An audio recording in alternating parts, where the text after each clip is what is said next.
Ереван – столица независимой Армении. Один из древнейших городов мира с богатейшей историей и культурой. Здесь проживают добрые и открытые люди, а зеленые и уютные улочки непременно влюбляют в себя гостей колоритного города. Всем привет! Вы на канале Coffee Channel, и сегодня я познакомлю вас с армянской столицей, показав на своем примере, что интересного можно посмотреть в городе за пару дней. Все показанное в фильме было посещено исключительно пешком и в той же последовательности. Так что зрители могут легко повторить мой маршрут, однако следует учитывать, что я проходил за день до 30 километров. Население Еревана 1 миллион 98 тысяч жителей. Он расположен на территории Араратской равнины в долине реки Раздан и живописно обрамлен горами. Основан в 782 году до нашей эры. Мое знакомство с городом стартовало с проспекта Комитоса, где я снимал квартиру у гостеприимной Гуар.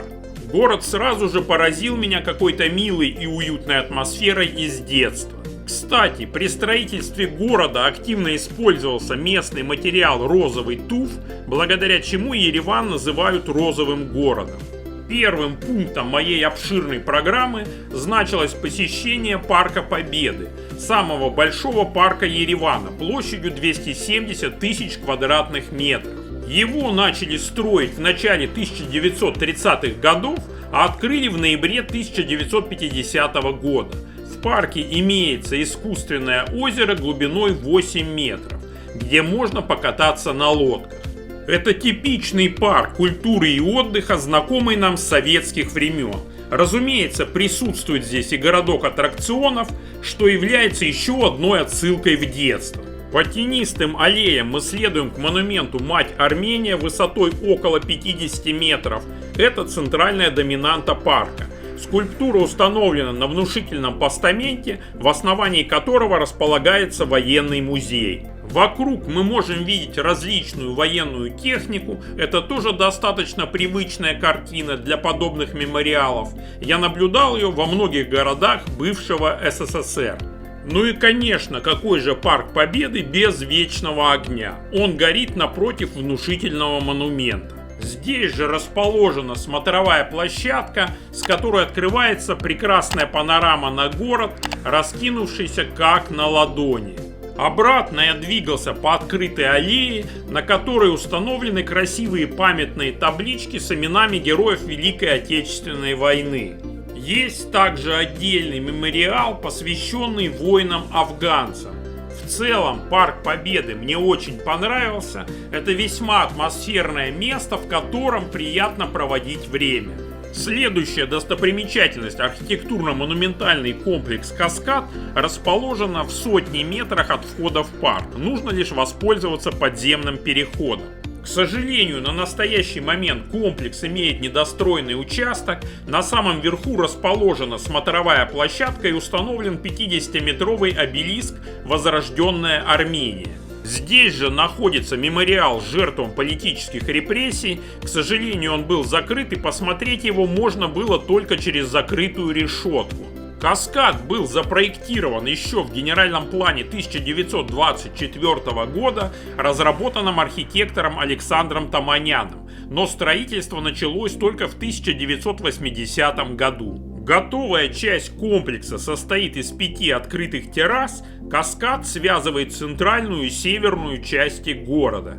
Внизу раскинулся просторный парк с многочисленными арт-объектами, мы познакомимся с ними позже. У основания каскада встречает посетителей выдающийся архитектор Армении Александр Таманян. Ширина каскада составляет 50 метров, он состоит из 572 ступеней, общий уклон 15 градусов, перепад высот до верхней площадки 118 метров. В настоящий момент преодолеть недостроенный участок можно по обходному маршруту, при спуске вы обходите его с правой стороны.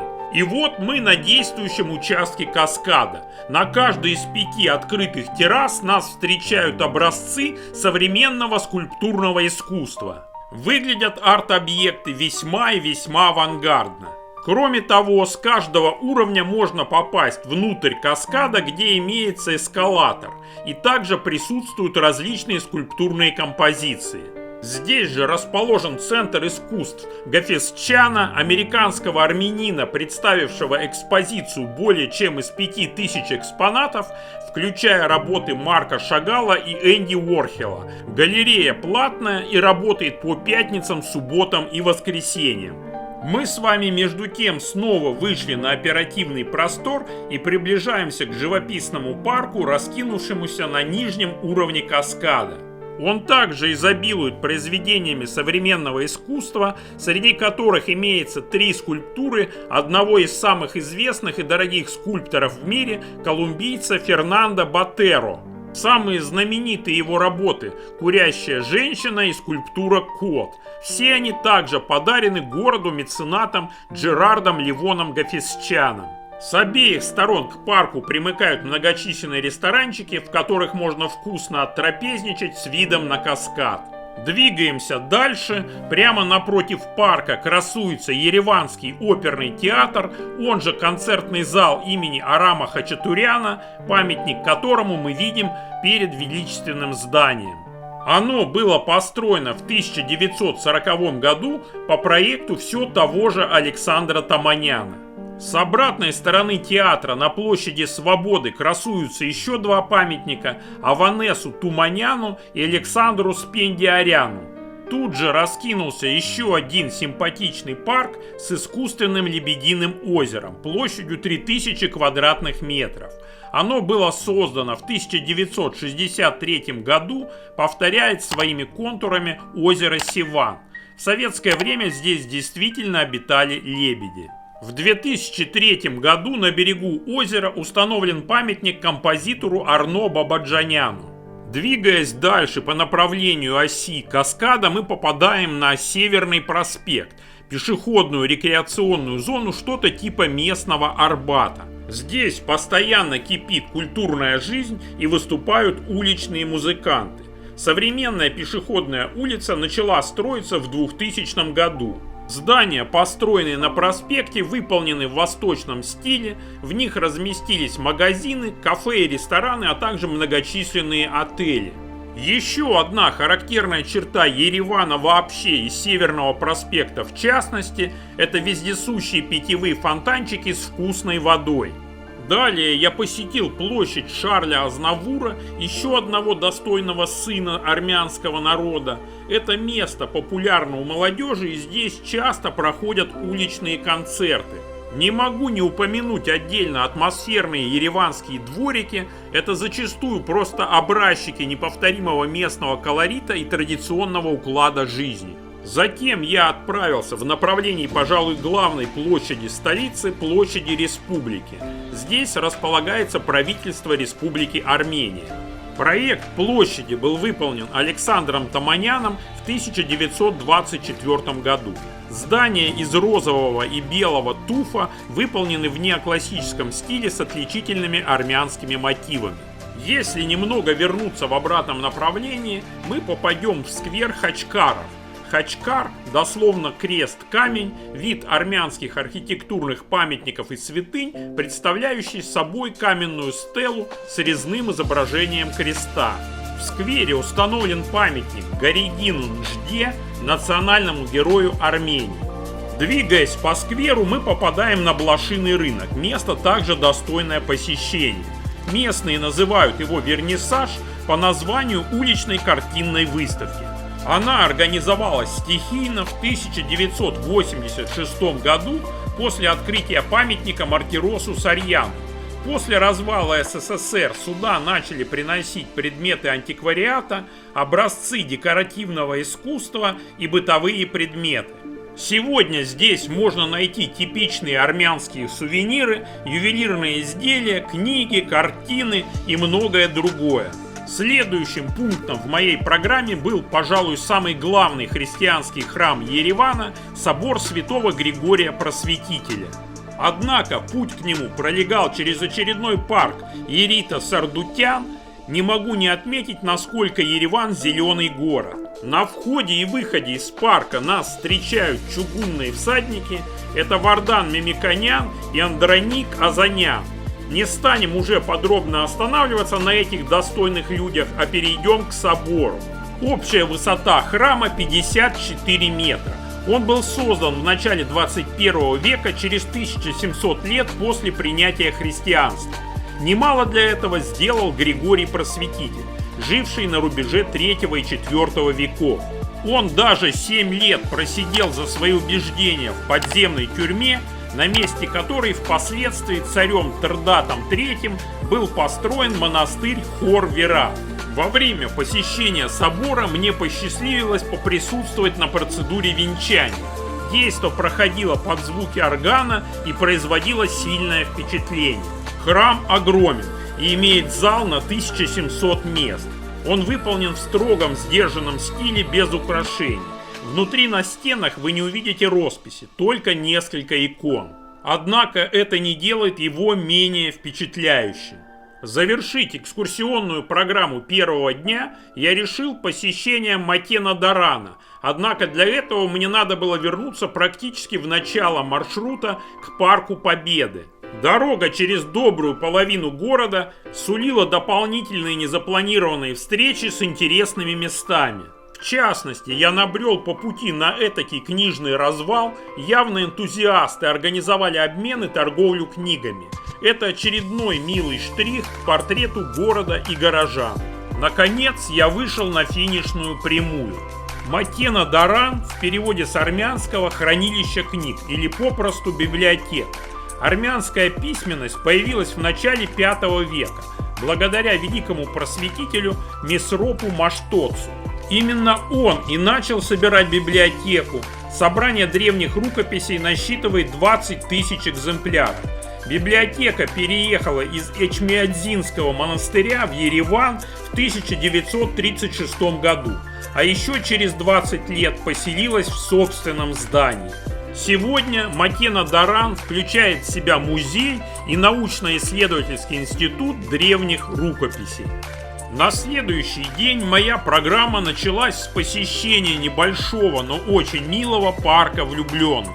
Не устаю удивляться количеству парков и скверов в розовом городе. В летнем амфитеатре здесь иногда показывают фильмы, а парк имеет давнюю историю. Сначала он назывался Сад Озерна, благодаря расположенному неподалеку одноименному кладбищу. В 1949 году сменил название на парк Пушкина во знаменование 150-й годовщины со дня рождения великого поэта. В 1970 году парк переименовали в Барека-Мутюн, что в переводе означает «дружба». В 90-х годах парку дали сегодняшнее название, так как место издавна было притягательно для молодых влюбленных. До следующей достопримечательности был довольно длинный переход в 5 километров, во время которого я поближе познакомился с городом. В частности, прогулявшись по улице Киевян или Киевской улице, я мог полюбоваться на армянский вариант сталинского ампира, воплощенного в местном розовом туфе. Улица Киевян выходит на Большой Разданский или Киевский мост, с которого открывается просто фантастический вид на сложный и красивый рельеф городских кварталов. Мы между тем подошли ко входу в большой парк Цицерна-Каберт. На входе нас встречает спортивно-концертный комплекс имени Карена Демирчана, национального героя Армении. Сооружение известно также как Демирчан-арена, спортивно-музыкальный комплекс или Амалир. Это один из самых крупных спортивно-концертных комплексов в Ереване. Комплекс был открыт в 1983 году, но из-за крупного пожара, произошедшего через 1,5 года, был закрыт вплоть до окончания реконструкции в конце 1987 года. В 1999 году, вскоре после теракта в парламенте Армении, в результате которого погиб спикер Карен Демирчан, комплекс был назван его именем. А мы между тем продолжаем наше движение. Впереди раскинулся просторный парк и одноименный мемориальный комплекс Цицерна-Каберт. К К сожалению, данное место связано с чудовищной трагедией, оно посвящено жертвам геноцида армян 1915 года. Мемориальный комплекс в память о 1,5 миллиона армян, уничтоженных турками, включает 44-метровую стелу возрождения Армении, вечный огонь и стену памяти. Мемориал был открыт в 1967 году, а в 1995 он был дополнен музеем геноцида армян, который почти целиком находится под землей и состоит из 2 этажей общей площадью 2000 квадратных метров. Вдоль всей стелы от основания до вершины тянется глубокий разлом, символизирующий расколотый армянский народ, меньшая часть которого живет в Армении, а большая в диаспоре. Рядом со стелой находится усеченный конус из 12 больших каменных плит. В его центре на глубине 1,5 метров горит вечный огонь. Место очень трогательное и атмосферное. У многих армян в семьях имеются родственники, погибшие в тех страшных событиях. С холма Цицернака-Берд открывается замечательная панорама на город. До следующей точки экзотического района Конт по прямой рукой подать, но по земле опять получилось целое путешествие, в результате которого я незапланированно посетил ереванский коньячный завод «Арарат». Кстати, удивился тому, что прямо на улице рядом с колоритным зданием стоит сильный коньячный аромат. Желающие могут здесь посетить интересную экскурсию с дегустацией, но я был на работе и двинулся дальше. Мне предстояло снова форсировать реку Раздан по мосту Победы. Однако я, как всегда, не стал искать простых путей и, недолго думая, свернул под мост, чтобы запустить дрон на живописную противоположную сторону реки. Результат вы видите на своих экранах. Далее по пути к цели я прошел еще мимо одного коньячно-винно-водочного завода «Ной», но солнце уже садилось и некогда было отвлекаться. Наконец я прибыл в район Конт. Это один из старейших кварталов Еревана. В его нынешнем виде он был основан в 15-18 веках. В старинном квартале можно увидеть жилые одно-двухэтажные не очень ровные дома из камня, построенные на узких кривых улочках. В большинстве своем Конт отстроен заново после сильного землетрясения 1679 года. Его исторической западной границей являлась река Раздан, а северной уже упоминавшееся в фильме кладбище Казерн. Просто удивительно, как на столь узких улочках умудряются парковаться автомобили. Точное время появления района Конт неизвестно.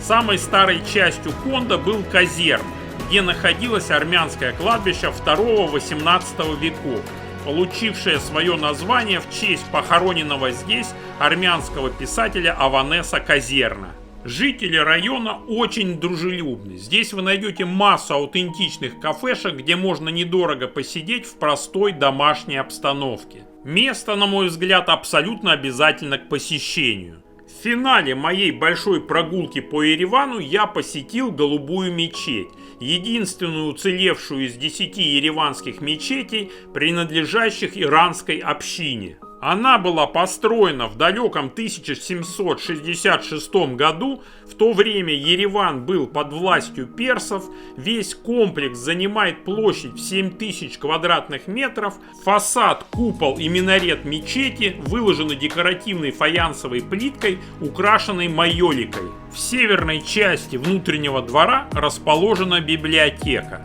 На этом мой рассказ про Ереван подходит к концу. В ближайшее время смотрите фильмы про достопримечательности Армении у меня на канале. Если моя работа вам понравилась, пожалуйста, поддержите, ставьте пальцы вверх, подписывайтесь на канал. Каждый четверг очередная премьера. Всем спасибо за просмотр и до новых встреч!